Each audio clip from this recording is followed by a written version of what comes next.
Hello guys! Welcome back to my channel. It's me again, Lency. Pwede kong, bago pa lang kayo sa aking channel, ay pwede kayong subscribe, magpindot ng bell para updated kayo sa aking mga i-upload na video. Hello guys, mga netizens. Sana naman nagustuhan yung aking latest vlog last time, ngayon naman is andito naman po ako sa pagbigay sa inyo ng mga pampag-good vibes sa sa kayong mga pang-good thoughts sa ating daily life. Alam niyo ba guys na na minsan nai-inspire tayo sa mga unexpected na dumarating sa ating buhay everyday, May time na yung down tayo, tapos bigla na lang aangat kumbaga yung ating energy. It's because yan sa ating mga good vibes na nangyayari sa ating buhay. Oo, alam niyo guys, totoo yan. At saka yung may time na yung down ka na, tapos yan sabihin mo na lang na hopeless case na kumbaga, tapos bigla namang kumbaga yung mga wishes mo come true. Naranasan niyo na ba yan?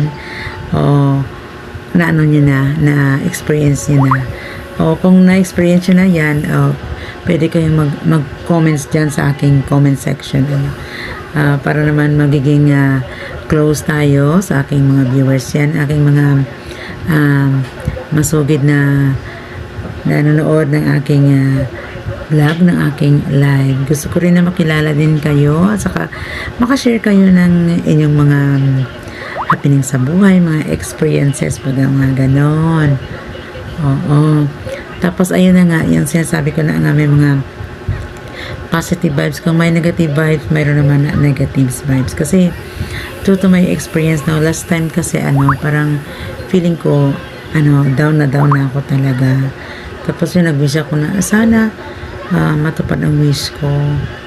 Just imagine hindi pa nga natapos yung araw, natupad na yun, unexpected. As in, yung iniisip mo na parang imposible na mangyayari, pero nangyayari talaga. At alam niyo ba guys na na yung ang positive think natin, nag-start yan sa from the very start ng pagmulat natin sa umaga, at yung good vibes tayo, saka good health, siyempre pagpabayaan ng health, pagising sa umaga, diba, mag kayo dyan, kakain kayo ng masustansya o ganon, una muna mag kayo yun ng fresh juice, tapos ayun, exercise, saka para naman pumasok ang positive vibes sa ating lahat. Sige guys next time naman ulit sa next ko na vlog. Bye bye.